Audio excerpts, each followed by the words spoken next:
Hello and welcome to Catholic Unscripted. I'm Catherine Bennett. I'm Gavin Ashenden. And joining us today is Professor David Albert Jones, who is Director of the Anscombe Bioethics Centre in Oxford and Professor of Bioethics at my old alma mater, St Mary's Catholic University in Twickenham. You're very welcome, David. Thank you. Yeah. So I introduced you there saying that you're Director of the Anscombe Bioethics Centre, which unfortunately we have heard is due to close at the end of this month. But perhaps you can tell us about the centre, what the purpose of the centre is, why the work that you do is important, and what the impact will be of the closure of this centre. Thank you very much. Yes, indeed. So the centre was set up. Well, the roots of the centre go back to 1970. Actually, Cardinal Heenan, a committee set up a committee for Catholic hospitals. And out of that, they decided that what was needed in this country was a resource for ethics, for people working in healthcare, particularly Catholic nurses, actually. But there needed to be some sort of centre for medical ethics. And that led in 1974 to the establishment of a governing committee. But the centre itself wasn't launched until 1977. And it was called the Lineker Centre for Healthcare Ethics. And it was housed at the Hospital of St John and St Elizabeth in London, and it was there until 2010 when it moved to Oxford and changed names to the Anscombe Bioethics Centre. We had to change names because there was already a Lineker College, and you couldn't have a Lineker Centre which had nothing to do with a Lineker College if there was a Lineker College. I'll start with Lineker because people don't. I mean, this isn't Gary. This is Thomas Lineker was a physician to Henry VIII. Was an extremely able physician, so was one of the co-founders of the Royal College of Physicians of London, but also trained as a cleric and also translated Hippocrates' works into Latin, and so is a sort of figure for medicine and religion, for Catholic medicine, but also for ethical standards. So that was Thomas Lineker. But Elizabeth Anscombe, philosopher, 20th century philosopher, died, I think, 2001. Very early in 2001, and she was an incredible character. She was a student of Wittgenstein. She was one of the few women that Wittgenstein would tolerate. She was extremely forthright as a thinker. She debated with C.S. Lewis. She opposed Oxford University when they were going to give a degree to President Truman on the basis that Truman was a mass murderer because of Hiroshima and Nagasaki, and you shouldn't give murderers accolades. Just to lower the tone a bit and to make it more populist, she didn't just debate Lewis, she wiped the floor with him, and she did it so successfully he was demoralized, hid from public view for a bit, stopped with his work with the Socratic Club, and then decided to reinvent himself as a result and wrote the Narnia stories.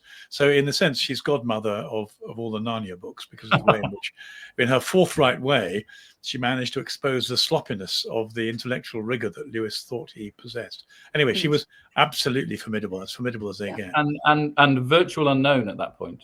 But so anyway, so the Anscombe Centre, she wrote on moral philosophy. She wrote on the philosophy of the human person. She was also a forthright defender of the Catholic Church's teaching on contraception, as well as abortion and euthanasia. And she also contributed to the what was then the Lineker Centre back in the 1980s. She wrote something for the centre on euthanasia.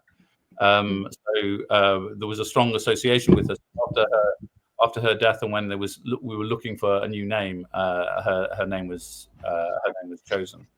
And she was also a great example of the Catholic intellectual apostolate. Someone who was very clear and forthright, who would speak to anyone, speak using natural reason, but always from a very clearly Catholic perspective. So it seems to me, David, that at a time when Parliament are pushing through the abortion up to birth bill and assisted suicide, we're grappling constantly with IVF and surrogacy and gender ideology. All of these fall under this remit. And it seems like this is the worst possible time to pull funding on this kind of enterprise. How can you go on, and in what way do you see that happening in this oppressive battle in the culture? So I agree. I mean, there's never been a good time. The centre was founded shortly after the Abortion Act was passed, but as you say, things have just got more complicated. And some of these questions are also quite perplexing. It's not simply that we have to say this is a bad thing, we must stop it. There are things which are genuinely perplexing about what an embryo is, and particularly what some of these things that they're trying to create. Are they synthetic embryos? What are they? And how do you cooperate or not cooperate within healthcare when some of these things are going on? They're very sensitive. So you need to have people who think, and you need to have institutions. It's a tragic time to lose to be losing the centre, and I think that it is necessary in some way that the baton is taken up somehow. I don't know how that will happen or when that will happen, but I think it does need, the church needs not only individual voices, but it needs institutional form for those voices to support thoughtful reflection on the difficult questions in healthcare, because they're only getting more difficult. I was actually, in relation to the whole assisted suicide debate, I have been strongly encouraged by a very broad range of voices who also are very critical of this legislation, from people who are concerned about domestic violence to people who are worried about suicides to people who are concerned about disability rights. And it has shown me that there are all kinds of forms of dialogue within the country that can be brought forward. It isn't simply that we are a minority, but then there are other minorities, and you can have different kinds of conversations if we have the resources to have those conversations. And we need those resources. So we need something like the centre, and this is a bad time for Catholic bioethics at the moment. I wonder if I can push back a little bit, because some things are objectively absolutely wrong, and as Catholics we're able to say that. So we know that human life from conception to natural death must be protected, that IVF is a moral evil, that abortion is a moral evil, that assisted suicide is evil, and that monkeying around with God's natural design of male and female through transgender ideology is a moral evil.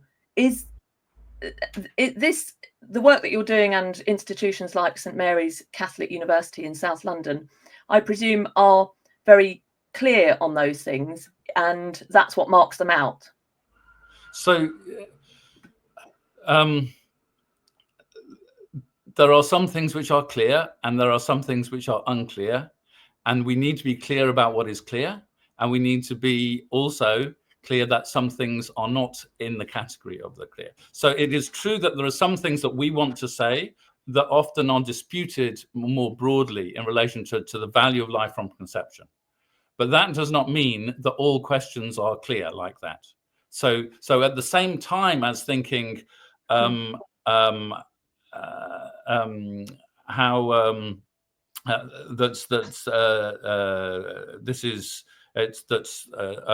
abortion is always a moral evil. There will be questions, for example, in relation to, well, what can you do in relation to ectopic pregnancy? So where do you draw the line? There are clearly things which are wrong. There are clearly things which are innocent. And there are things where you have to think hard and honestly.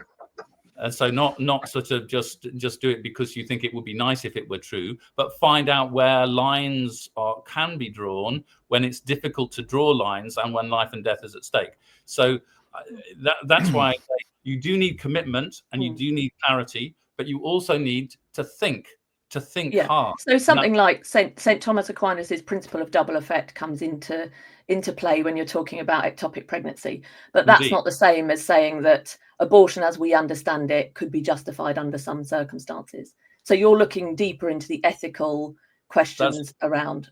But though you say that, that's precisely the thing that a lot of people get confused about. I mean, we have for example, in the assisted dying debate, assisted suicide debate, it's very clear that killing people is killing the innocent intentionally is a moral evil. It's not clear that withdrawal of medical life-sustaining treatment is always evil. There are circumstances in which it can be reasonable, but there are also circumstances in which it will be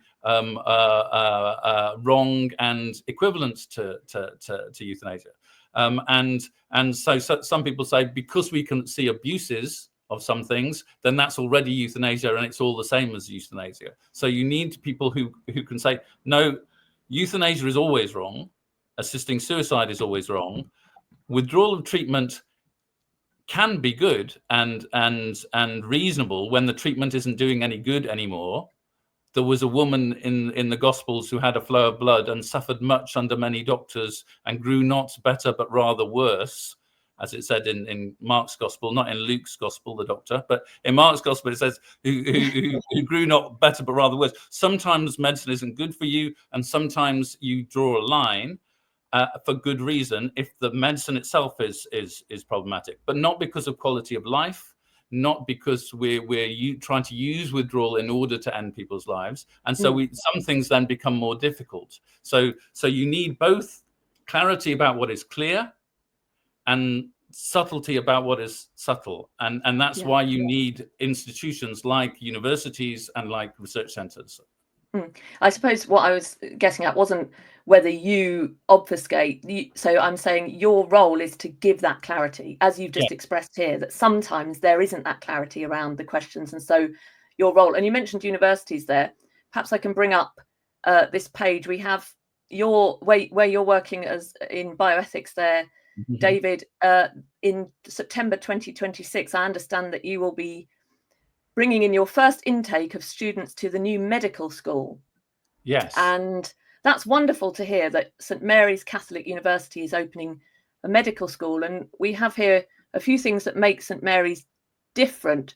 But is it one of the key things I would assume that makes St Mary's different, and why people from around the UK and indeed abroad would apply to St Mary's rather than, let's say, King's in London, is because it's Catholic, and because as we are grappling with these contentious bioethical issues in a technological age, they want to know that they can trust the education that they're getting, that it can be grounded in the Catholic faith. Am I right? I would hope so. I mean, I think that it would not always also. So we think of this in relation to abortion, euthanasia. It used to be just abortion, now abortion, euthanasia, perhaps contraception. But it would also be that, for example, the emphasis on the kind of interest in medicine, who you're doing medicine for, why you're doing medicine, what kind of specialisms that you're trying to encourage in relation to, say, palliative care, or in relation to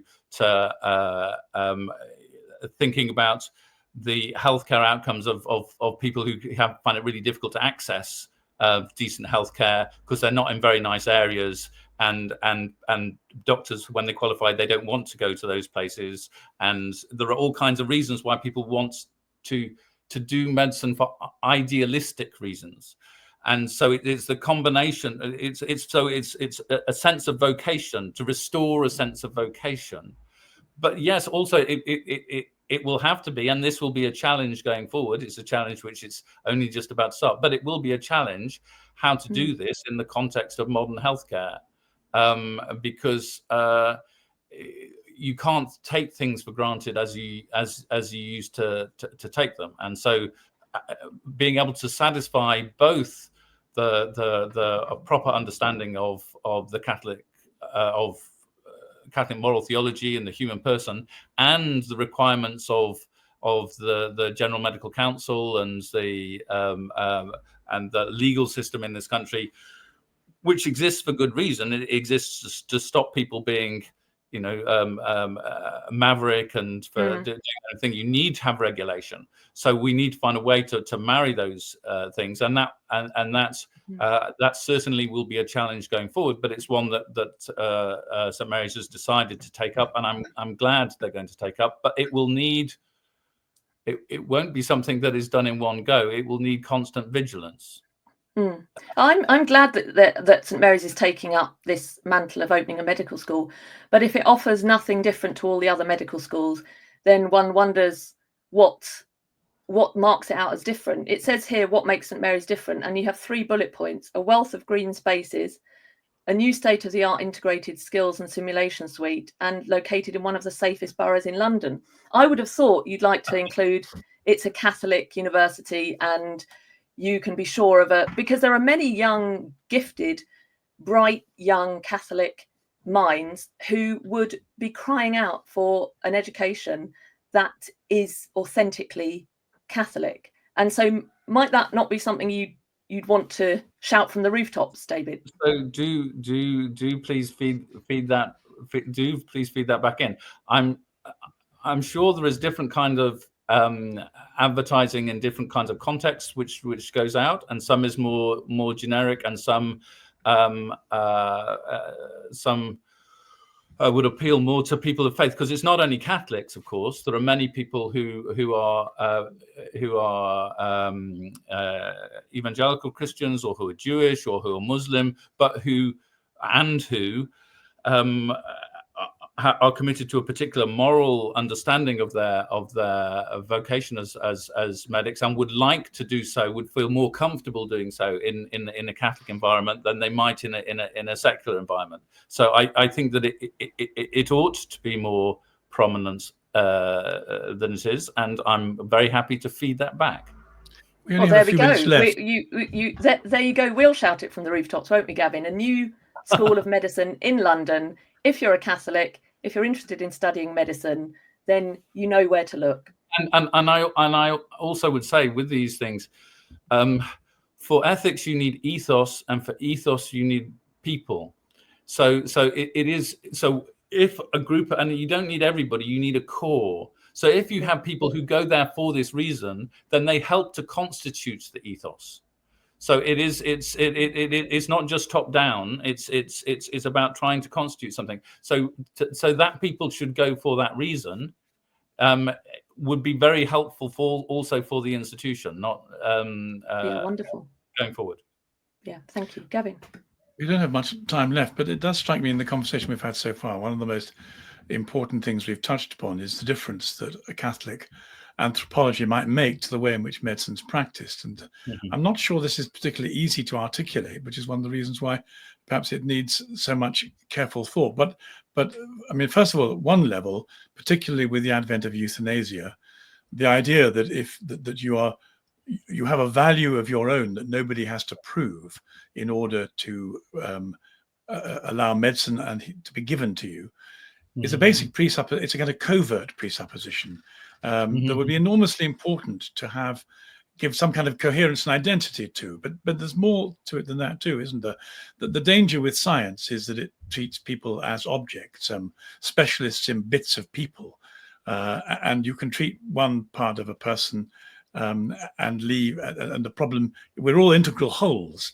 And so part of the difficulty of the way in which medicine is practiced at the moment is that science divides us up into sort of, brains and limbs and nervous system and digestive systems and cancers and so on. So, I mean, it strikes me there's a great deal of opportunity for articulating an anthropology that is Catholic, in which the person begins with an automatic value that is bestowed upon them by the system. They don't have to earn it in any kind of way. I don't think this is particularly easy, but it does strike me as being as meriting to be one of the great priorities if a university is going to develop a Catholic profile for which practices medicine. I could not agree more strongly that doctors may be professionals, but they are also human beings, and that patients may be ill, but they're also human beings. and human beings understanding their own relationships with human beings, what it is to care for a human being in a kind of relationship, what illness means in the context of human life more broadly. Those are absolutely essential to a Catholic understanding. I couldn't agree more. Yeah, thank you, David. I think it's very important that you're able to continue, you and your team are able to continue your work, because as you say, there's a lot of confusion around. But to know that there are people who understand well the Catholic position, the right anthropology, as Gavin said, that our lives are not our own, that they're given, that we are created and know where we're from and where we're going, but can help us to navigate these complex questions in life that we have to face. The great difference is that the NHS have been talking about the way staff have come to see patients as encumbrances, annoyances, people who get in the way of running a hospital. Whereas in the Catholic view of things, the hospital is there for the patient as opposed to being against the patient. In other words, as you tease out these two different anthropologies, you get to two very different ways of treating human beings and doing medicine. So although they're implicit in the first place, the way in which they express themselves as sort of ultimate goals, teloi, as Catherine would say, are worlds apart. We all have this awful sense when you go into a hospital that, you know, they don't really want you to be there. So I think the notion of Catholic anthropology is the great antidote to a medical establishment becoming an end in itself instead of a place to heal people. And one last, patients and doctors and those around the patient, because patients don't come as individuals. They nearly always there are other people who are their support networks, who are the way in which they understand the world, and ideas of privacy or GDPR, all these kind of things, which exclude from people the support networks that they need to be human, causes an awful lot of trouble, I think, and it's because of seeing atomizing people as these individuals rather than seeing them in relationship with other people. Thank you. Well, David, just before you go, perhaps we can direct people to the work that you've been doing. We opened by saying, sadly, the Anscombe Bioethics Centre will be closing down, but that doesn't mean the work that you're doing will stop. There will be other avenues for you and your team, we hope, and pray that there's funding available for that at a time that we need it most. But do you want to direct our audience to? Well, so first of all, we're still open for business at the moment, and there are great resources on the website. So www.bioethics.org.uk, and there are lots of resources, particularly in relation to the assisted suicide bill, the terminally ill adults end of life bill, which is not over yet, which is going to the Lords. It is not over yet, and there is great resources in relation to that. But also that I am connected to St Mary's University in Twickenham, and sort of kind of watch this space. But the Anscombe Centre has great resources, and I would direct people there in the first instance. Right, so I just pulled that up there so people can see. Visit this website. What is it again, David? It's bioethics.org.uk. Yeah. So take a look there and you can find the resources you're looking for. Well, thank you so much for joining us today, David, and hopefully we'll catch up with you again. And thank you for all your good work. And we're going to speak now with Anthony McCarthy, who is involved in some of the similar work. And you overlapped at the Anscombe Bioethics Centre. So we indeed. We'll say goodbye to you, and thanks for joining us. Thank you. Well, joining us now is Dr. Anthony McCarthy, who is director of the BIOS Centre. And Anthony, we've just been speaking with Professor David Jones from the Anscombe Bioethics Centre, which sadly is closing at the end of this month. And he was telling us a little bit about the kind of work that they do. And it's true to say that there's a lot of opinion, especially now. We often discuss issues of life issues with the abortion bill and the assisted suicide bill going through Parliament here. It seems to be very quickly progressing, and with technology advancing as it is, these are very serious issues. And although we have a lot of comment and we offer a Catholic perspective, there really needs to be intellectual work in this area, doesn't there? So the closing of that centre is something that should worry us at this time. Tell us about the work you do and why it's so important. So, I mean, I used to work at the Anscombe Centre, as indeed did my colleague, who is one of the premier bioethicists in England, called Dr. Helen Watt. We are now, as it were, trying to continue the work of defending what we would call a Hippocratic vision of medical ethics generally. And that vision is explicitly a pre-Christian vision. The Hippocratic Oath comes several hundred years before Christ. And it's about basically trying to protect a vision of medicine as involving an internal ethic. In other words, a doctor or medical practitioner has to have a kind of internal ethic because of the kind of activities he or she will be involved in with patients, with vulnerable patients. And in Hippocrates' time, that's a minority view. He's forming a whole new identity, almost a vocation. And he is surrounded by people who basically do what the patient wants for money.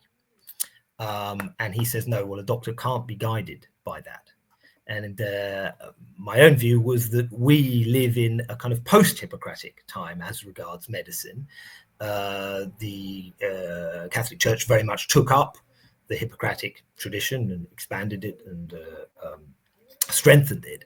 And that is now very explicitly, and has been for some time, under attack. And the objective of the Bioethics Centre is to try and preserve that vision. As I say, it's a secular centre, so we don't rely on religious arguments as such, although there is a great deal of alignment. And of course, the Catholic Church believes that the truths of medical ethics are truths of natural reason, natural law. So there's something that can and should be argued in the intellectual debate without, presuming adherence to the Nicene Creed, let's say, before you start the debate. There's something that anybody can recognize, and I think many do. So that was the idea behind the Bioethics Centre. We were a charity. We became an independent charity last year, and it's very, very sad because the Anscombe Centre, which I would see as an ally in many issues, at a crucial moment, has apparently ceased to be, and that's extraordinary because these issues that we're talking about are very much, as it were, on the front line of what you might call the culture war, much more than many other issues, in fact. I mean, many other issues you can find more ready alliances, whereas here there is, as it were, they're more controversial issues, inherently controversial given the drift of the culture. But there are also issues where you actually do find you can make a lot of alliances, and a lot of people appreciate a sound medical, ethical, internal ethic. They see the need for it, and they're very worried by its disappearance. So I mean, that's basically what BIOS is about. And we hope to continue this work and offer particularly help, because you wouldn't believe the number of people who feel adrift with conscience questions who are working in the medical professions. And indeed, all of us faced with the kinds of problems that they hadn't been faced with before. They're under enormous pressures. They belong to medical bodies who literally undermine Hippocratic principles. And it puts them under enormous pressure. This is people who want to be good medics, also obviously Catholics who have particular sensitivity to certain questions of conscience, also worries that we might all have about cooperation problems. So the formal and material cooperation in activities we regard to be morally wrong. Well, given that, Dr. Anthony, it does seem a very odd time to be closing the Anscombe Bioethics Centre. Why do you think that we find at the end of this month, this centre, a time when it seems we'll need it most, will be closing? Under what pressures do you think it's come to this point? Well, obviously, I don't know the internal stories, and I'm sure David Jones can speak more to that. But I mean, when I was there, it was never well funded. I mean, it was a very good thing. It was, as I say, founded in the 70s. but it was always a struggle. And I think it's a more general problem, and I'm not sort of blaming anybody particular here. I think a general problem is that intellectual work in this area is not valued highly enough, because it's not sort of out there, it's not loud, it's not campaigny, and intellectual work is slow, rigorous, tiring. It can be a little bit boring, but if you don't tackle if you don't do the intellectual work, it seems to me you lose every battle downstream, because in a sense you haven't got the story, the narrative, if you like, to counter to a culture which has some very, very deep-seated assumptions which are played out, which are antithetical to what you're trying to say. So if you can't even articulate a view like a Hippocratic view, which is coherent in the depths of such culture, it seems to me you're going to have to rely on getting sentiment on your side, and that's sentiment is an easily manipulable thing, as we can see in many of these debates. And if that sentiment is being manipulated in accord with some pretty deep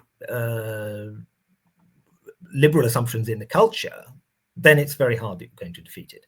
So I suppose the short answer is I don't know exactly why. I mean, I think it's a shame, because I think bishops have an enormous amount of responsibility. They also have large bureaucracies, and it's not the kind of work that I think can easily be just another part of a bishop's daily round. It needs specialists. It needs people to think very carefully about these things. And if you don't, you pile up an enormous amount of problems. I mean, just think about something like IVF, simple as IVF, Well, that affects lots of families, lots of people. And then you get questions. So from a Catholic perspective, you get questions about, well, what do we do about baptisms? Or, can we do certain things even if what preceded them was something that the church says is morally wrong?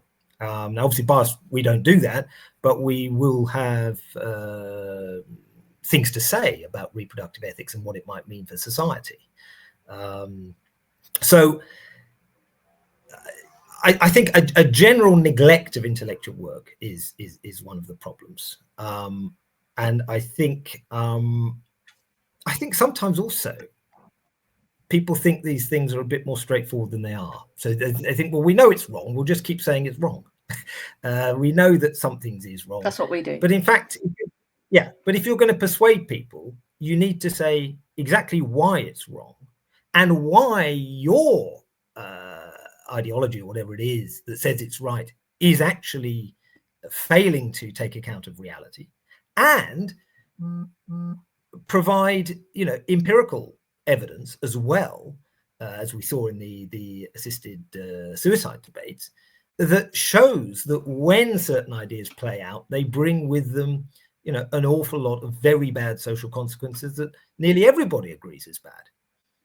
And we see this pattern again and again. So when we have radical legislation, the Abortion Act, for example, and we've seen it with assisted suicide legislation around the world, it's not gonna, there's no slippery slope, it's not gonna happen, and then what we find is there is a slippery slope, and everything that we were told would never happen is in fact happening and has become normalized, and the culture becomes more brutalized, and then people just say, oh well, it happens, we're just used to it, and we'll carry on. So doing that empirical work, I think, is important, and that takes time and funding and efforts. And as I've discovered, certainly a paper I wrote recently on abortion and regret, for example, there's a lot of work, so-called empirical work out there, which is simply propagandistic or ideological and ignores the voices of women, for example, who do regret their abortions, and says that they're not really significant or statistically significant, etc.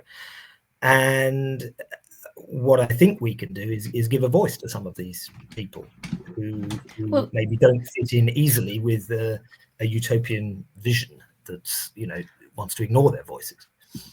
Well, this is the problem, isn't it, Anthony? Is that you'll pretty soon find that there's enough funding, an overflow of funding for some gender studies, or I know somebody who was given funding to investigate the gender of cartoon characters, and then you think, and then they're closing the Anscombe Bioethics Centre. It is a kind of madness where there are so many things in these Mickey Mouse fields at universities that in psychology and sociology often, that are being thrown, funding is being thrown at to produce more morons in society who will offer nothing and won't help get us out of this culture of death that we're in. And then here you are, and David is, and others who have the intellectual rigor and the authenticity and the faith. I know you're not in the position that you're in. It's you're coming at it from that point of view, the Hippocratic Oath that precedes Christianity. But the point is the right anthropology to be able to answer these the complexities of our time, and funding's been cut. Is there anything people can do? People who might be watching this who say, actually, I want funding to go to places like BIOS, to places like whatever Dr. David Jones is doing, and not into these ridiculous initiatives that are being pushed on us. Well, obviously, I rather self-interested. I'd be very happy for anyone who wants to put funding in BIOS's way. I mean, one advantage we have is that we're an independent charity, so we're literally not beholden. We can't just be closed down. We have a board and things like that, but we're not plugged in. So I would certainly encourage that, I'd certainly encourage people to support David's work, who's done great work over many years. I think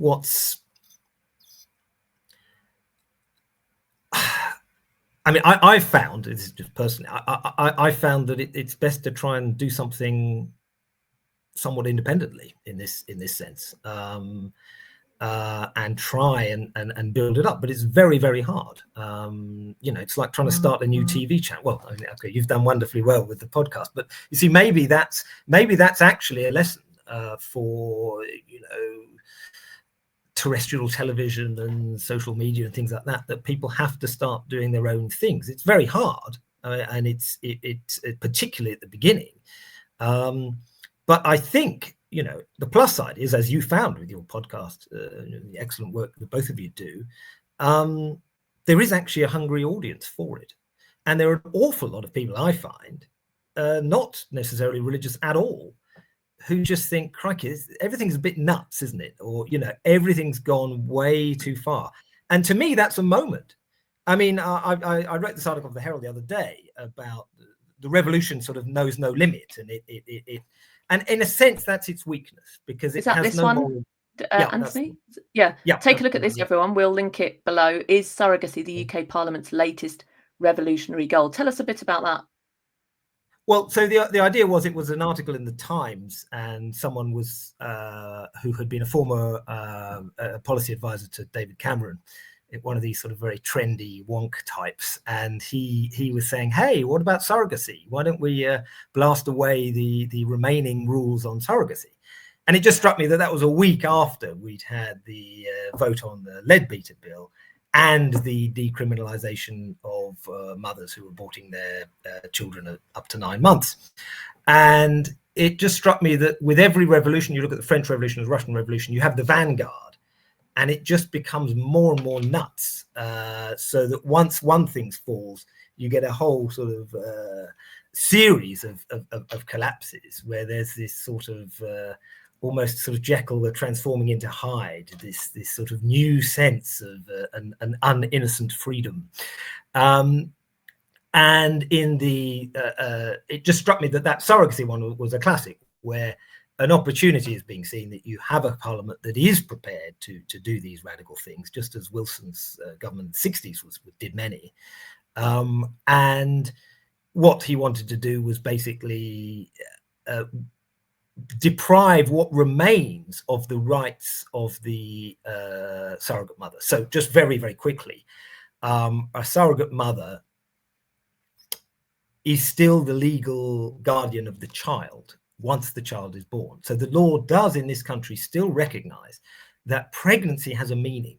And if you are the birth mother of the child that you're carrying for someone else, supposedly, you still have rights over that child, and a parental order has to be made for the contracting parents to get hold of the child.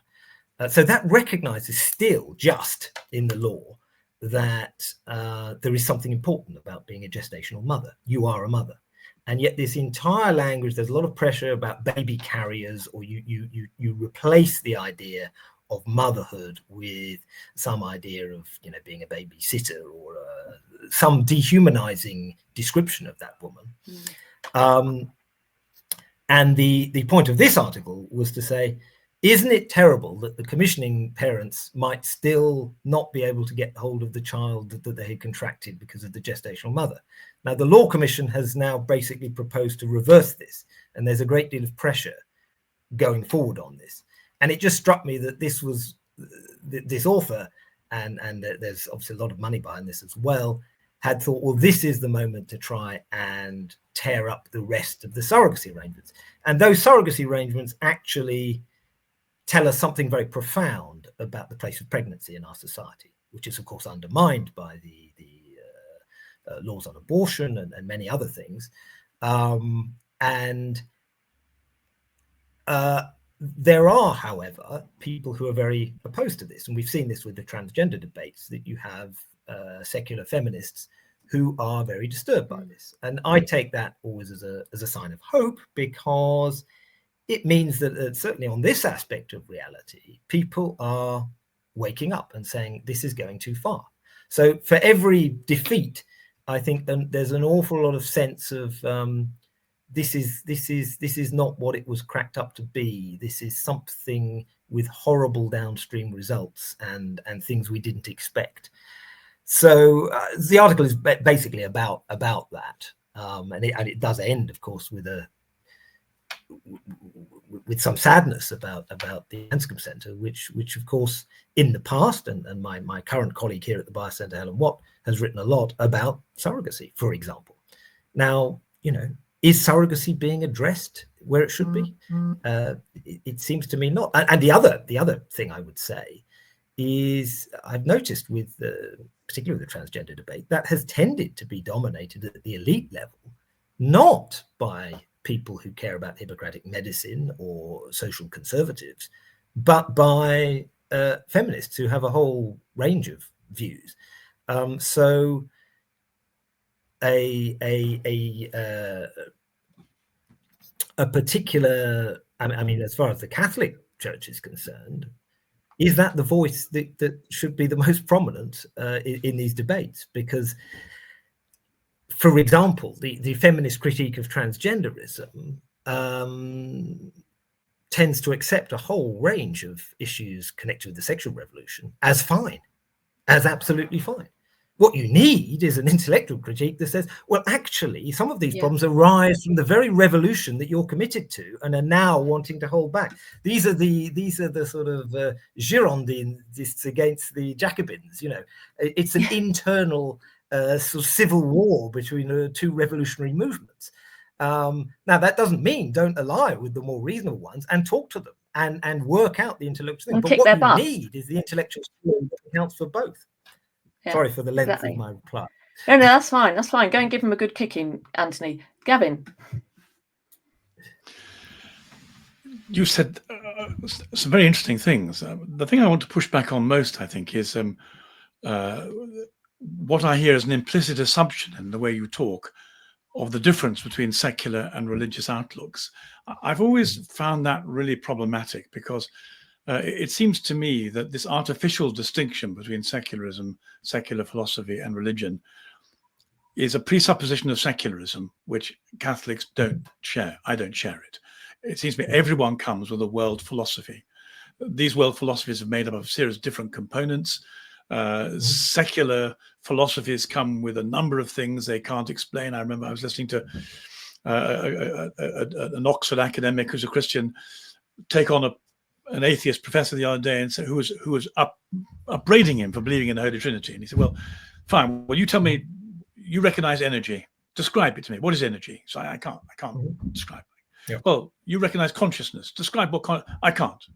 He was no more able to unravel the implications of consciousness nor energy than the Christian was able to. So the difficulty with the implication that you've brought to the conversation, I don't mean this personally, this is a very big argument where both represent two different sides of it I want to draw attention to, is that I think if you make the dividing line, that between religion and secularism, you've already bought in, I think, to a sterile argument which has a cul-de-sac at the end of it.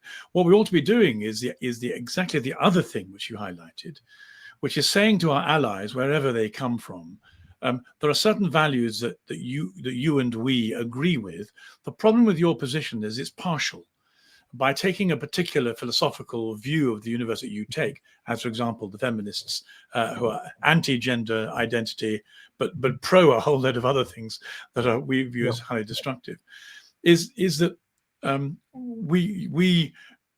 you come with a very mixed economy, some of which we believe is good, but what you actually need, and I think we can argue this not on partisan grounds, but on philosophical grounds, you need Catholicism. The Catholic view, in terms of the way in which, as a composite whole, it brings together a particular series of values, is simply better for human beings, more coherent, easier to defend. Granted, it depends upon a presupposition of a genial mind behind the universe, but that's no more of a problematic supposition than please explain consciousness or energy. That we can examine them and take the ones first. However, so what I'm really getting around to saying is that I wish you had more time and you could talk about the virtues of a pagan Greek 5th century ethical system, which we call the Hippocratic system, and say, well, and explain its virtues. I don't think it occupies the kind of benign neutral ground that you're claiming for it in relation, for example, to Catholicism on one hand and secularism on the other. I'd still want to make a push for saying, in a way that's easily misunderstood, but I think defendable, actually, the Catholic worldview, the Catholic view of the value of human beings, the dependability of the mind of God behind everything, which led to the scientific revolution, is actually the gold standard. Now, we don't require people to believe that, but I don't see why we shouldn't, since we believe it, we shouldn't hold it. But we are going to force them. Yeah. We're not going to force them. But so, so I'm really saying that I think that the Catholic Church, I think the Catholic worldview ought to be much less defensive in the way in which it approaches ethics and looks for allies, saying to the allies, sorry you don't believe in the Holy Trinity, sorry you don't think the Gospels are reliable, but nonetheless the outcome of the worldview that the Catholic Church has developed is very much something that you might want to consider as virtuous, because it's far more consistent and reliable than the partial one that you have. So this is a plea really for not accepting the distinction between secularism and religion, but instead saying that what we ought to be out and proud to speak about our Catholicism, and then do exactly what you were saying, which is to find allies who will come with us on matters that we agree are seriously contested in the public space, which have implications, as you say, for the complete unraveling of a civilized view of human rights, as the abolition of surrogacy rights would do. Right. Well, very big questions there. So I should do my best. Huge. I'm so sorry. Huge. There's not much time. You've got 4 minutes. Off you go. 4 minutes to solve the world. Okay. I mean, I'd make quickly a distinction between secularism, that is the adoption of a kind of ideology that is specifically anti-religious or believes that all religion is superstition and is some kind of clouding of the mind. By secular, I simply mean not based on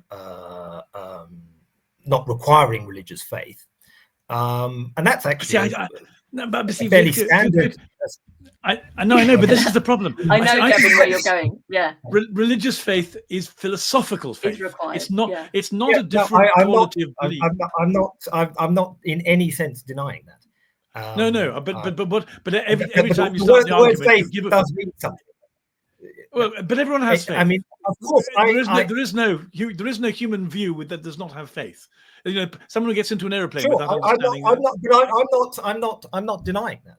No. Well, what I'm saying is, my complaint is that you've gone back to the beginning of the argument and you immediately give my position away as a hostage to the secularists by saying no. Well, if you let me develop the position, go on. Okay. The Catholic Church believes that there is such a thing as natural reason. Okay, right. And it makes a great deal of play on that, and also natural law.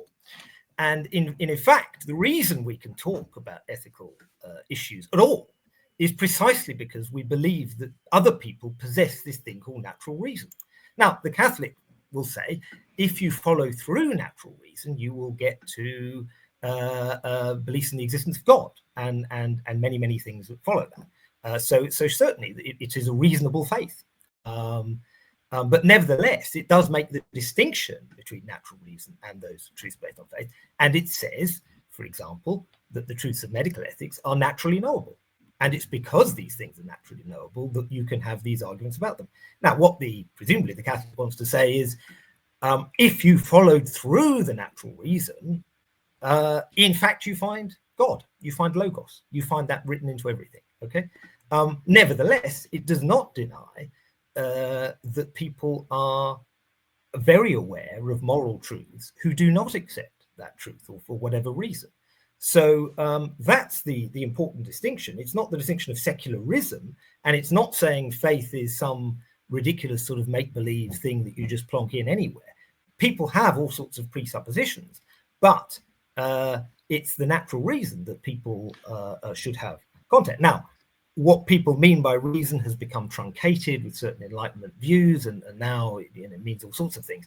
But nevertheless, I think that the firm belief in that is actually a very concrete and realistic belief. So I think if you're going to do philosophy, you need to do philosophy, not theology. Okay, I suppose that's what I would say. Is that each discipline has its own principles. Now, there may be a queen of the sciences that we call theology that may, of course,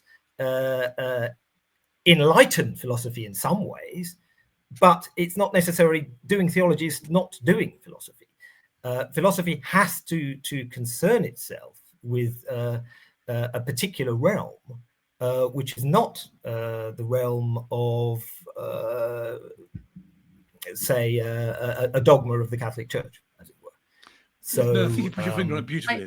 I personally do think that philosophy can teach us a great deal, but sorry, I think you've done it beautifully. I think the difference between us is that I think philosophy is a branch of philosophy. I think philosophy is a branch of theology, and you think theology is a branch of philosophy. In other words, I think that theology No? Sorry, go on. Well, I think philosophy stands in a relation to theology. So of course, I think theology is dealing with as it were, even deeper truths. But yes, but that was the point. That was indeed the point I was trying to make. Anyway, what I think I was saying was trying to change the platform on which we find allies. I liked what Anthony was saying. We need to find allies. Absolutely, that's absolutely essential. And I think what I was trying to do was to change the basis on which we construct allegiances with people who end up by thinking the same things as us. And I think what I was trying to suggest was that we got there first. And the whole package that we bring, much of which they don't want to believe in, is something we can't negotiate. We want them to come along for as much of the ride as possible, rather than imagine that you have two different but equivalent philosophies who are trading off things that they believe in to make alliances. So I was simply trying. I think I was trying to reconfigure the way in which we make alliances ethically with other ethical partners. I mean, what I would say just quickly is, if I'm arguing with someone about some issue in reproductive medicine, I'm not bringing in particular beliefs I have from the creed. I am arguing about the nature of fatherhood or motherhood or marriage. Yes, and what I all of those things are common to all of humanity, and one can say a great deal about those things. That's precisely the point I would say too. I'd want to say to the people with whom I was seeking to make common cause, please don't underestimate the value of the ethics I'm bringing just because you think I believe in the Holy Trinity. Sure. I think the way to think about that is to say that your beliefs in the Holy Trinity actually are made sense of and arise out of, for example, being born into a family, so that you understand the terms father. That would be a very good way of developing the conversation if we're going to develop it at all. Yes. Anyway, but there we are. Yeah. So I was energized by the difference between philosophy and theology, and trying to reconfigure it. Thank you for being so patient with me. Not at all. Well, thank you for being patient with my rather long answers. Well, thank you both for being so wonderfully patient with me. Aren't we all being very Christian? So I think part of the problem we do have, and it's a real problem, and it was apparent in our conversation with Dr. David, is that the education, healthcare, caring for others would always have fallen under the remit of the church, and it now doesn't, and it's become a business. So where it's moved away from the church, healthcare has become a business, education has become a business, and we can say it's not a business, we've got core values and we're holistic, but it has become a business. And Paul David was trying to talk if anyone says core values and holistic, you're talking about a business. You're talking, you're talking about business, exactly. And what's the other one? The sort of the ethics, the pride flag on Lloyd's Bank, it's all corporate window dressing, business ethics. So I think the problem is that I do feel for you, and we're not encumbered in the same way in the kind of work that we do, but I do feel for you and David out in the culture as Catholics, because you are in a sense constrained. So David was saying the medical school at St Mary's University, he was being very delicate, but it has to fulfill certain requirements of the General Medical Council, and so you're stuffed in a sense, because as soon as the state, whatever the state is, and education and healthcare are taken out from under the church, it then becomes, as much as they say we'll allow Catholic schools, we'll allow Catholic universities, we'll allow Catholic medical schools, that they're very good at allowing a lot of things, but actually the infringement on religious rights is something that we don't scream loudly enough about. I think we are talking about what I would call secularism, which is a very different thing. Which is very destructive and is definitely defines itself in an antagonistic way. So yeah, I should say, the Biocentre is not constrained in that sense. So I would encourage people to look at us, because we're trying to make progress, as it were, whilst not being constrained in the way that some of these other institutions perhaps have been. But obviously we have our own, I would regard our role as actually trying to restore a medical ethic. A medical ethic of Hippocrates, which I should point out, something Gavin said, was very much taken up by the church. The church really elevates Hippocrates and takes that as a very basic starting point of medicine. And that was a massive gift to the entire world. And that's the very gift that's under attack. The point is that you can talk about the attacks of secularism. Secularism will sweep away even pre-Christian good things that were taken up by the church as well. So in that regard, I think it's worth defending. But as I say, I do think it's crucially important to recognize, a good philosophy teacher is an observer of reality, a very, very careful observer of reality, ideally. And that observation of reality, in a sense, has a certain independence of its very nature. It has to. it may well, and of course, believe it leads to other things, but it is its own discipline. And I think that's the same is true of medical ethics. It is its own discipline. And of course, it may lead to, and in fact does lead. I mean, there are many, many people who, confronted with ideas of medical ethics, have actually come to some kind of faith, precisely because they saw that it was something that was going wrong within the areas of medical ethics we've talked about, or reproductive medicine, that there was something that was not holding these things together. So that can provide an opening to much bigger, deeper questions about what man is, what the purpose of medicine is, what marriage is about, reproduction, etc. So yeah, I mean, we're sort of struggling on, but if anyone's interested, I should say my colleague Dr. Helen Watts is a Catholic, and she's she's one of the sort of premier Catholic bioethicists, and I know has helped many people over decades with dilemmas. So I would certainly put people away, because I mean, again, if an institution disappears, you know, who do you go to? People keep saying, who do I go to? And of course, you know, this is why it's very, very important to preserve some of these institutions. And as I say, I mean, I think the more extreme legislation becomes, the more some people wake up, and that's an opportunity. And I think now we live in a time of opportunity, actually, bizarrely.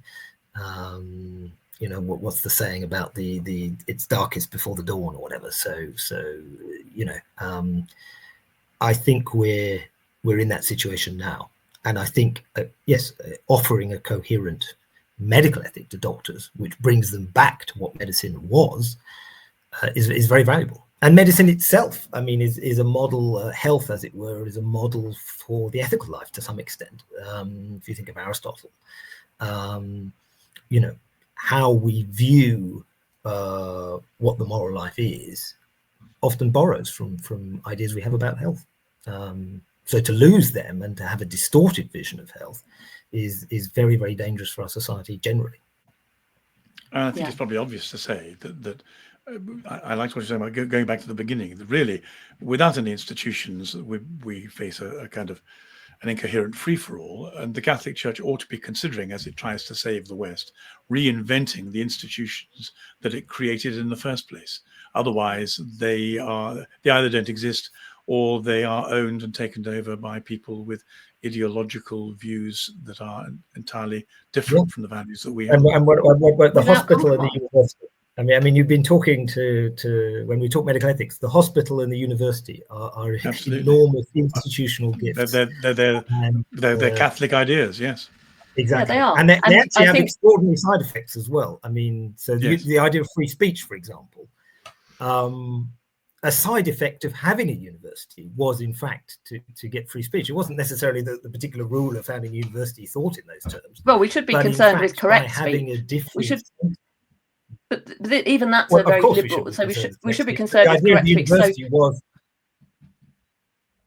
Of course, but the idea is that the best way of achieving truth was to have, admittedly constrained, but a certain liberality in education, such that people could understand the arguments, and actually so that they'd be better equipped to face down arguments. I mean, one thing I think Catholics can learn from is, and I've certainly learned, it's precisely by getting deep into arguments opposed to your own that you begin to understand your own arguments much better.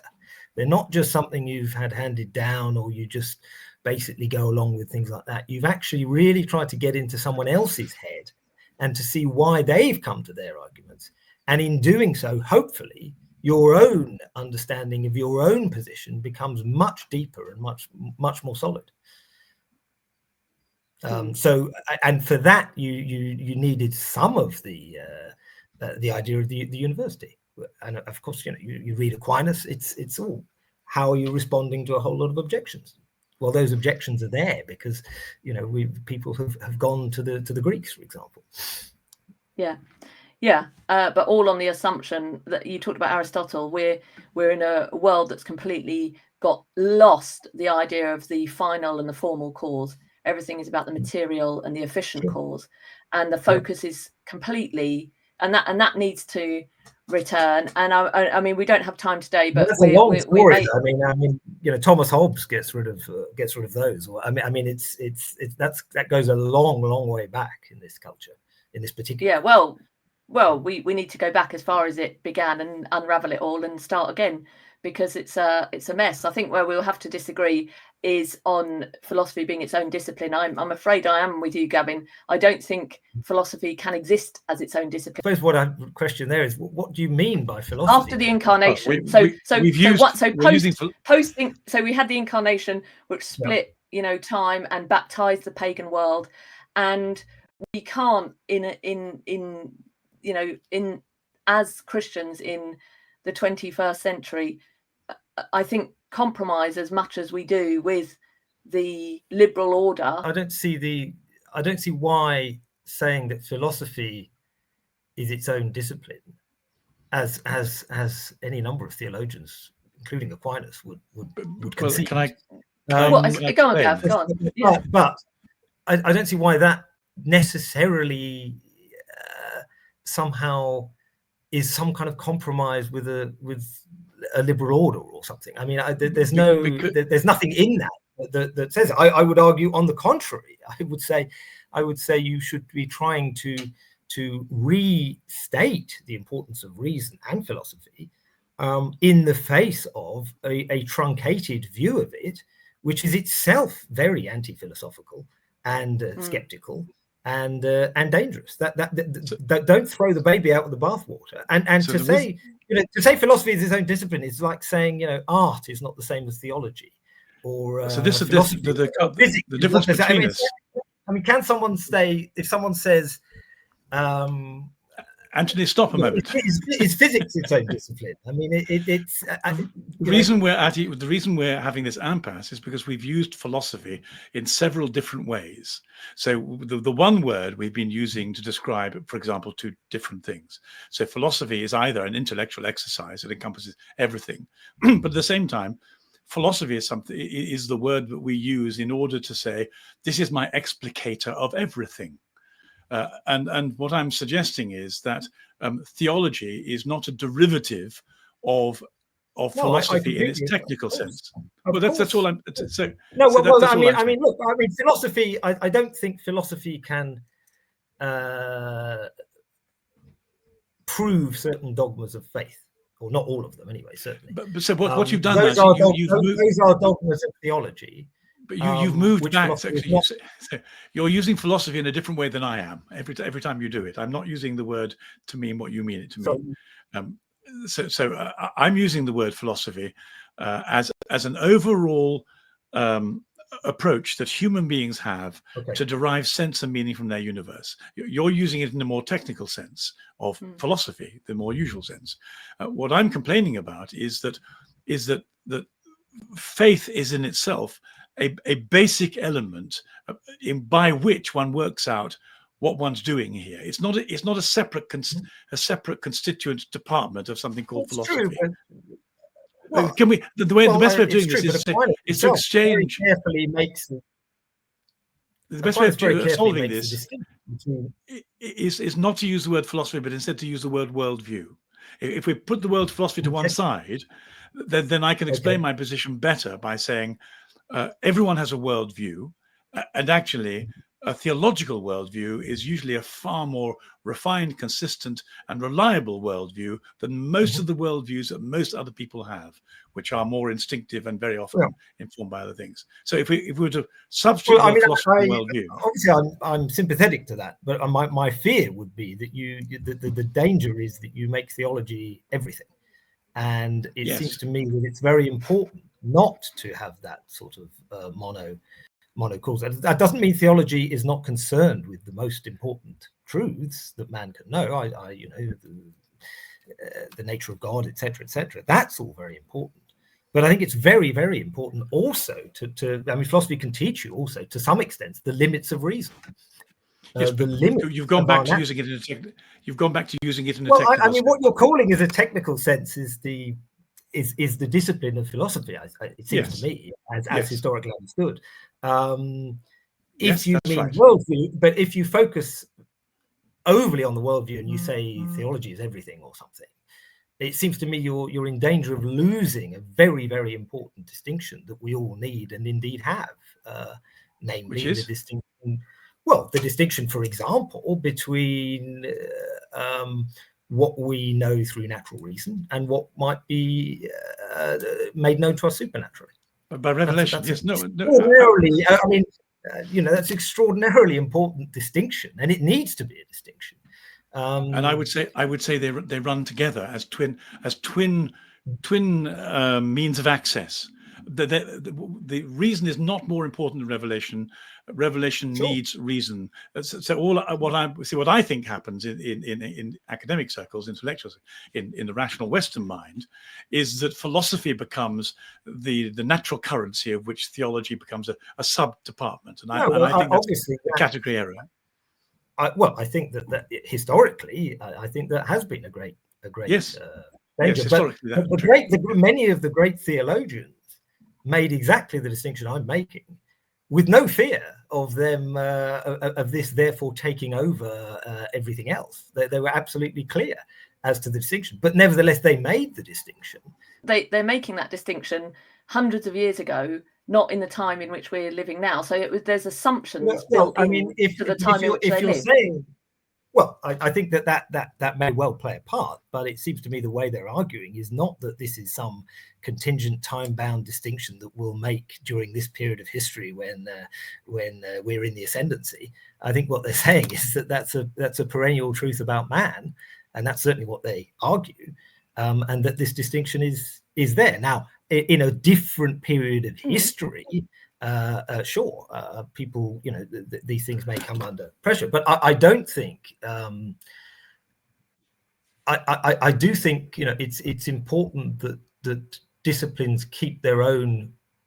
Philosophy, when you talk about the bigger questions, it's talking about metaphysics or something. So I think it's very important to preserve metaphysics as not just a branch of theology. I mean, it's a classic Protestant attack, actually, of Luther and things like that, to have a total skepticism of reason. He calls, if I can say it on the Catholic Prodcast, he refers to reason as a leprous whore, and he calls Aristotle a comedian, and he has this massive attack on reason. We're not Lutherans. No. I'm not accusing you of that. I'm just saying there is a strain in thought where, as it were, theology can become out of control.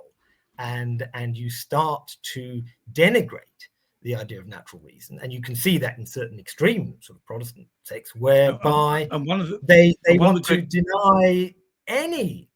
I mean, they see original sin as so extreme that it is. Yes, but don't straw man me with Lutheranism. No, I'm not strawmanning you. I'm just saying. That there is a long history of dangerous overemphasis on theology, including in some Catholics as well.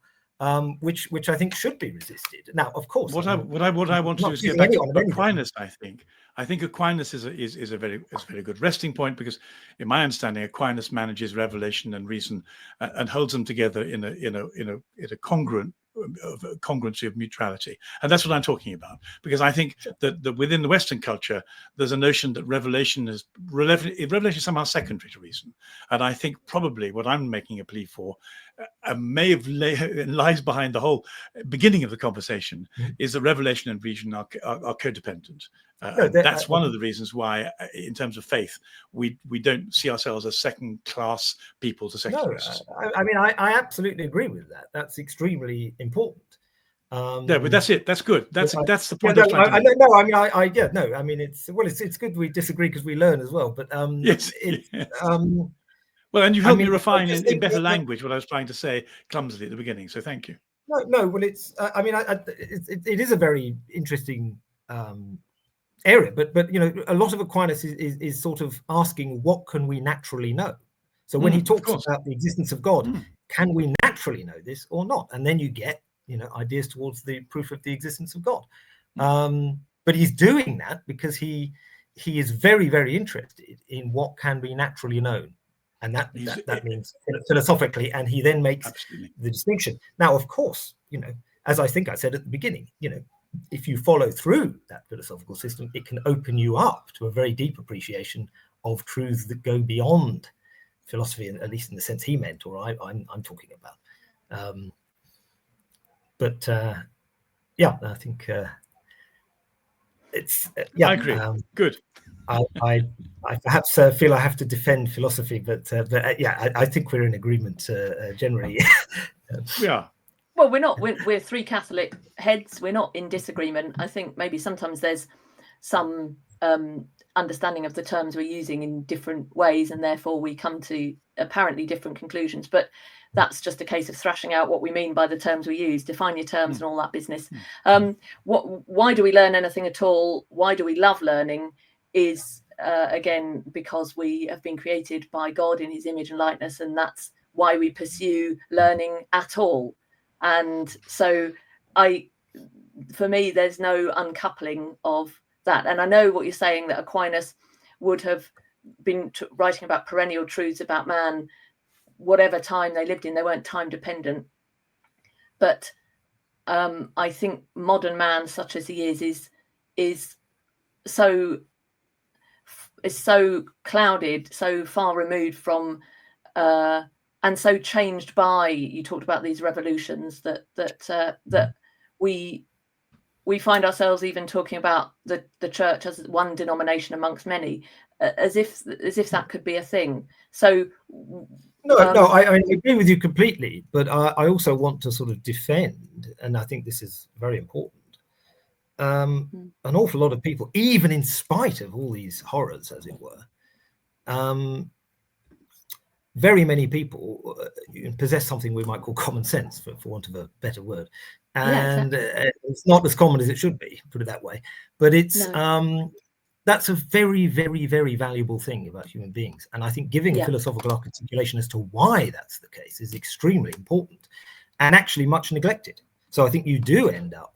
And the slight danger is that people sort of think, well, you don't accept this, this, and this, so there's nowhere to go with this. And actually, no, I think you should always be trying to get hold of the truths that people do have, and show how they might relate to a whole set of other truths, and how they're consistent, and etc. And I think that's a valuable thing to do. And I think I do believe. I mean, it's been sullied by the sort of religion of reason or whatever in various revolutionary movements, but one thing the Catholic Church, as it were, has erected is a defense of reason.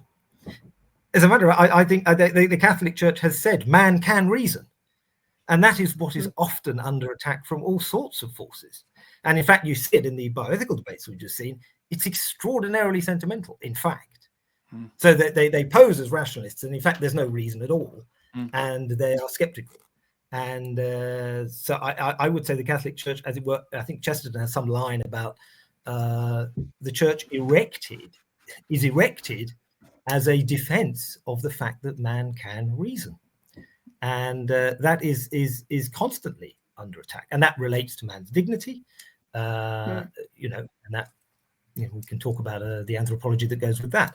So I think sort of preserving that in these debates is extremely important. But and people have different roles. I mean, some people are preachers, and some people are evangelists, and some people have to do.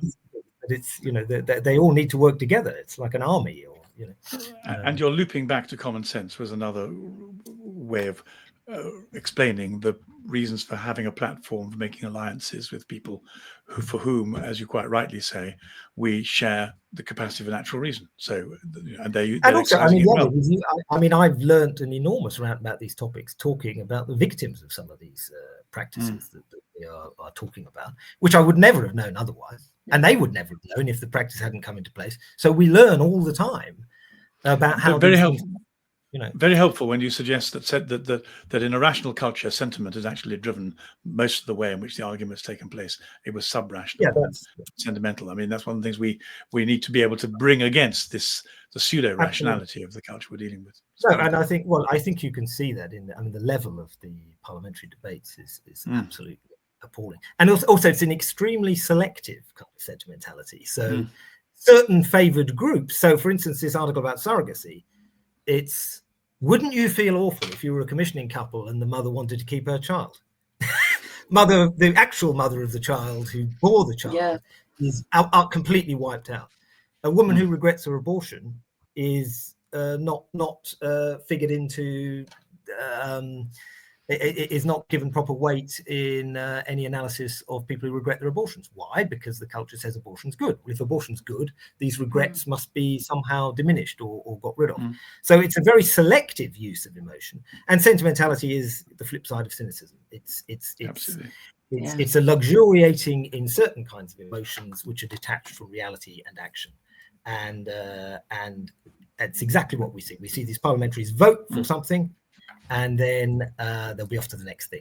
And all the stories that you won't hear about, but some of us might, maybe the bar said will hear something, that won't be before anyone's minds, and they'll be off to the next bit of legislation. So it's a very, very dangerous situation. And we've allowed this culture to become more like that. And of course, that's one of the reasons why striking at anything intellectual at this time, I'm not talking about the specifics because I don't know the details, but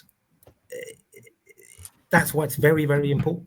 And I would say, people should not abandon secular universities. I mean, they should try and get jobs in them and roll in them. Although it's becoming worse and worse and worse. But I mean, I certainly benefited from going to secular universities, which actually had some people who were very Catholic. My apologies. No, it's fine. I was saying abandon them. I disagree. Abandon them. Get out. Oh, sorry. Okay, that's a whole other. No. Well, I mean, look, you may be right, but by this stage in the culture, you may be right. But there was there was a stage not that long ago where, you can study classics or history and learn Latin and Greek. And these things. You can still do not that long ago. Anthony, you're about the same age as me. Maybe we were the last among them, and it was pretty bad when we went. I'm not as optimistic as you. I'd say give up. I was listening to a Hollywood actor who's left the film industry and said for years he tried to tell himself, I'm a Catholic doing good stuff, trying to make Catholic films. And then God shook him up and he said, no, you're not. You shouldn't be here. You shouldn't be in this industry at all. And he got out. The story's much longer than that. I've written about it. Do visit catholicunscripted.com. But I do think there's a point, we'll disagree, but get out. No, but everyone. my slight fear is don't waste your money, get into debt and send your kids to university. Well, that may well be correct nowadays. That you may well be right. I was actually thinking less of students as to people who have talent as academics, but I mean, it does sound pretty bad in a lot of places.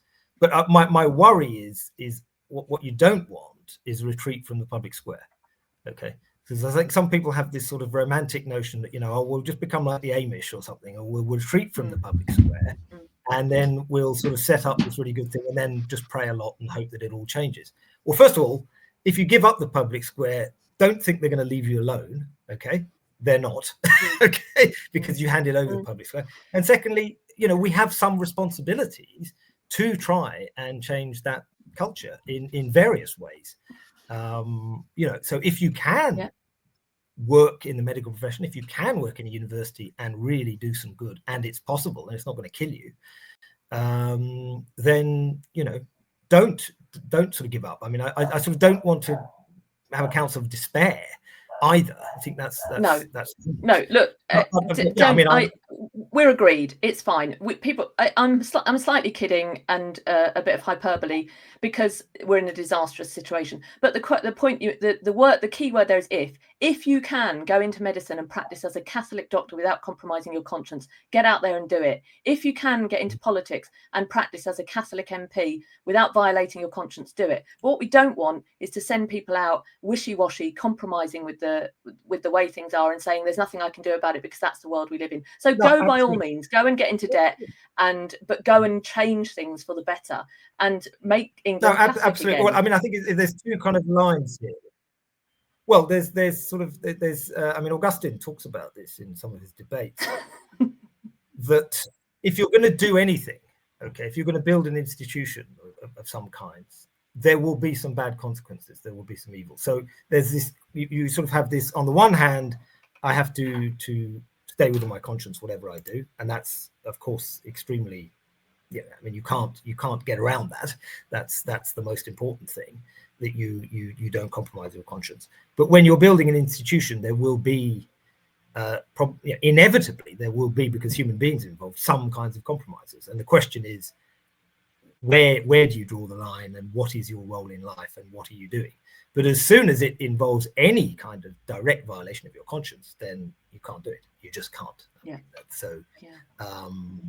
But it's difficult, because I have certainly dealt with a lot of people who are in that situation, and it's very difficult. People have a family, they have a salary. There are certain things that you can never do, but there's a whole range of things where it's a genuinely complicated question as to whether the material cooperation involved is serious enough or not, and what are you giving up, and are you ceasing to be? But what you certainly mustn't do is, as you say, is if you violate just one moral law because of your job, then get out. Just, I mean, if that's going to push you to do that, then you mustn't.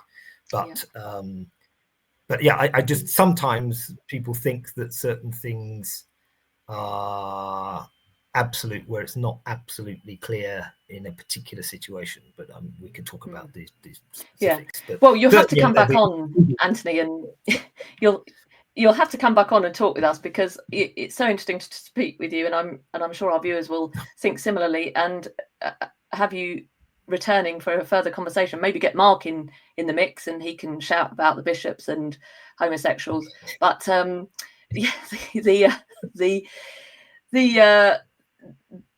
think the thing is, we're so enslaved by the system that we're in that we don't have the freedom, that our hands are tied. And so, yes, let's not violate our consciences, but also let's look at whether we absolutely need to be as enslaved as we are. We'll have to leave it there, I think, for now. Dr. Anthony McCarthy, thank you so much for taking the time to join us. It's been a very interesting conversation. I always learn a lot when I speak with you, and I look forward to catching up with you again very soon. But for now, thank you for watching. Do visit catholicunscripted.com. Do check out our latest articles and pick up a subscription so that you can do that. For now, I'm Catherine Bennett. I'm Gavin Ashington. Anthony, thank you. Thank you very much. Thank you. Well, Gavin, that was quite a conversation, wasn't it? We weren't expecting it to go on for quite as long as it did. What did you make of that? First with Dr. David Albert Jones, and then with Dr. Anthony McCarthy, 2 doctors in one day. What did you think? Well, as a doctor myself, Catherine, I thought... Oh, no, that's true. 3 doctors. And I can't get an appointment anywhere. I just want to thank you for organising it, because I thought it was a brilliant conversation, but it's really left me reeling a bit. And so I'm glad we can take a few moments to try and digest what was going on, because it was only as we got to the end that some of the hidden things became more obvious. And we're going to be diplomatic in the way we say these things, of course, which is always difficult. But essentially what we're talking about is, how do you get the Catholic voice back into the public square? So Anthony was quite rightly saying, however difficult it is, if you're going to close down things like the Anscombe Centre, come back, do something. But now, how do we say these things diplomatically for Anthony's sake? Anthony isn't running a Catholic organisation. Why might that be? That's just entirely possible that if you're running a formal Catholic organisation, you may have to have bishops on your board of reference who might close you down. So the dilemma we have here, and it's really quite funny, and I'm sorry for any bishops listening. Please assume our goodwill and our respect and our prayers. But the problem is, We're thankful Mark's not here.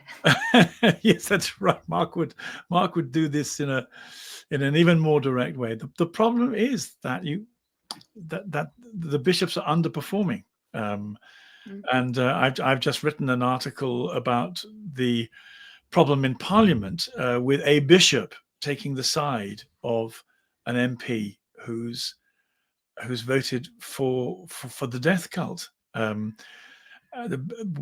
not able to rely on the quality of episcopal leadership as much as we want to. There are some wonderful exceptions, we know them. And we look to Pope Leo for being one of the best exceptions. But the fact was, what Anthony was saying was that whilst we have to get back into the public square, bishops can be as much of a hindrance as a help in some circumstances. It's really difficult. It's really difficult, isn't it? Because you can see these good men doing good things, intellectuals, Catholics in the culture, trying to be in the public square and engage and give the Catholic perspective, but it's almost impossible to do that without some level of compromise.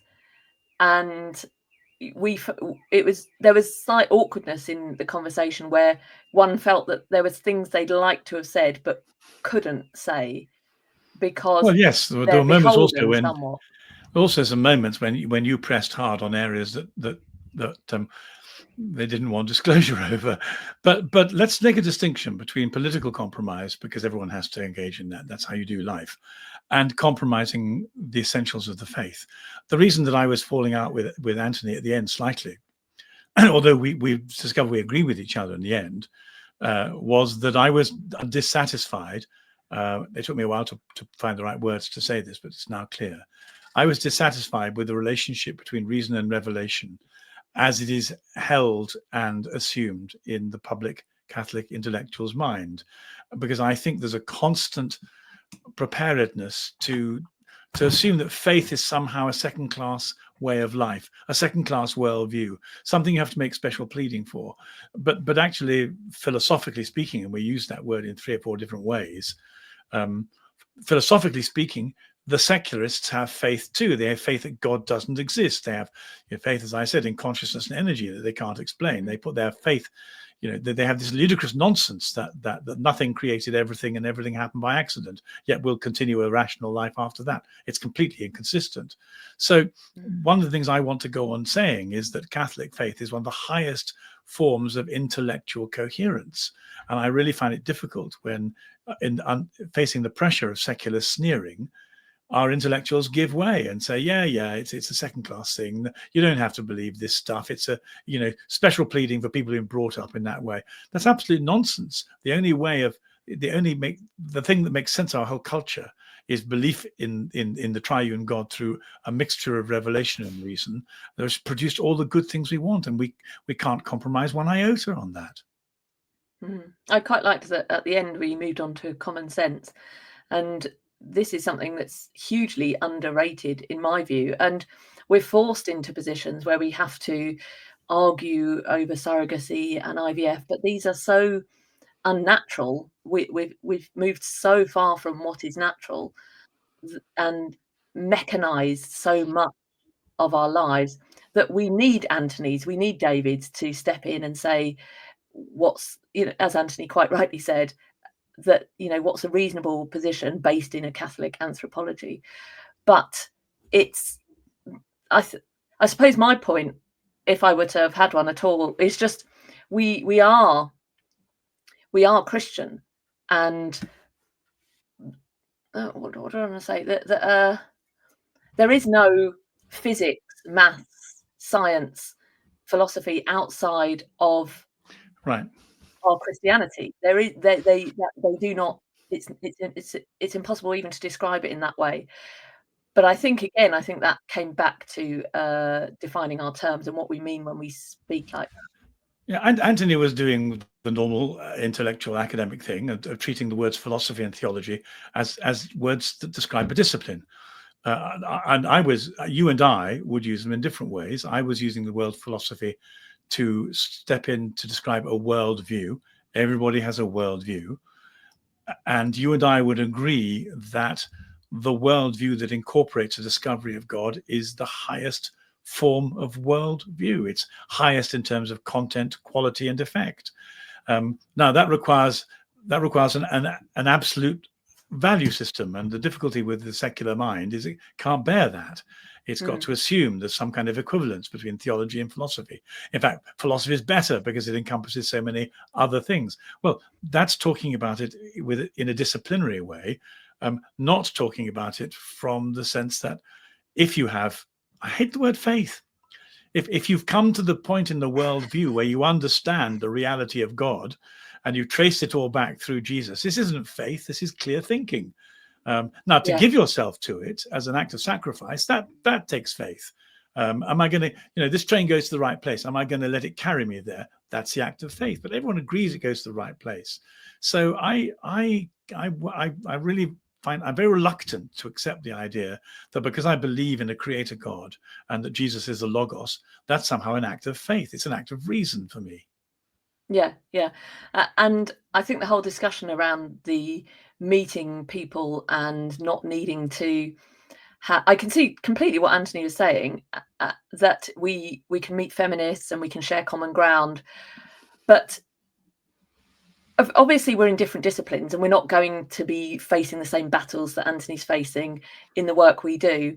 But it seems like we often end up having to take a consequentialist position and say, let's look at this reasonably. If we allow abortion, these terrible consequences will happen. And if we allow assisted suicide, these terrible consequences will happen. And look at the terrible consequences of surrogacy. And then we're not dealing with the inherency of, and what you were saying, I felt, was if we're going to deal with the inherent reasons why certain things are right or wrong, why there are moral absolutes, that cannot be separate from theology. Yes, that's right. And one of the things, so Anthony, let me take that on and develop it a bit.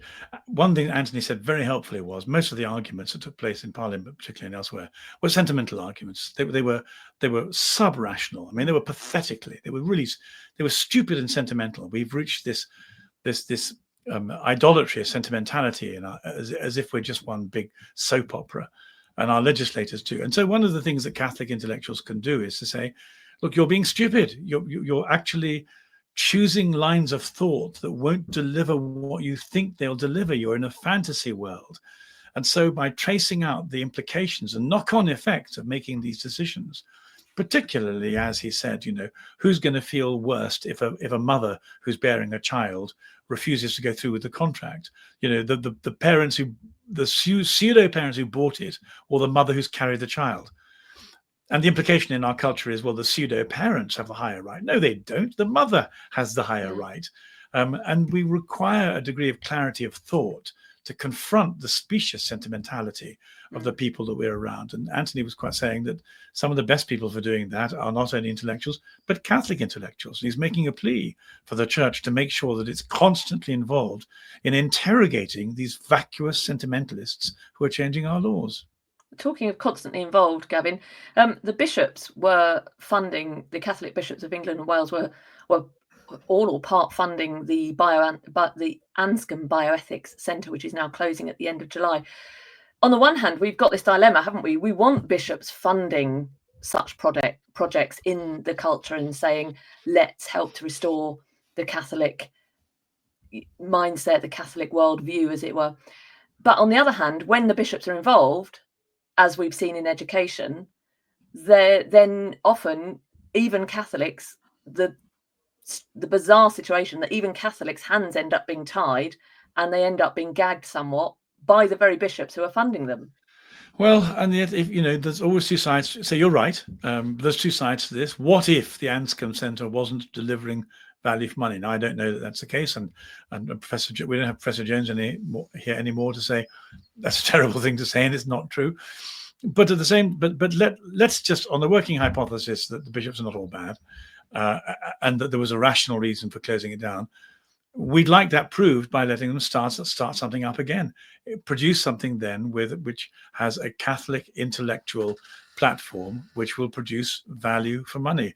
For goodness sake, for God's sake, perhaps don't close down the Anscombe Centre and then leave a vacuum. So I think the test of episcopal integrity at the moment is whether or not a better organization, a better think tank, a better institution is created in its place. We're all agreed it's necessary. Yeah. And of course, we'd say evangelize, and then you won't have people who choose IVF, who choose surrogacy, who choose assisted suicide, evangelize and catechize. Absolutely. Evangelize, catechize, get to Mass, and then listen to Dr. Anthony McCarthy and Dr. David, Professor, no less. Professor David Albert Jones. Yes. Yes. And Right. also to the extremely well qualified with more degrees than I can count, Mrs. Catherine Bennett, and the occasional Dr. Ashington. And the wonderful Mark Lambert. Splendid Mark Lambert, whom you slandered. I know, I did. Sorry, Mark. I said if you were on with no, don't repeat it. Okay, it's all to watch. If you got this far, you've already watched it. Thanks, Gabs, for that postscript. So we'll be back with a shorter version of Catholic Unscripted, maybe even Catholic abbreviated for our subscribers over on catholicunscripted.com, where you get extra videos and all our articles. So do go and pick up a subscription there. But for now, thanks for watching. I'm Catherine Bennett. I'm Gavin Ashington, Doctor.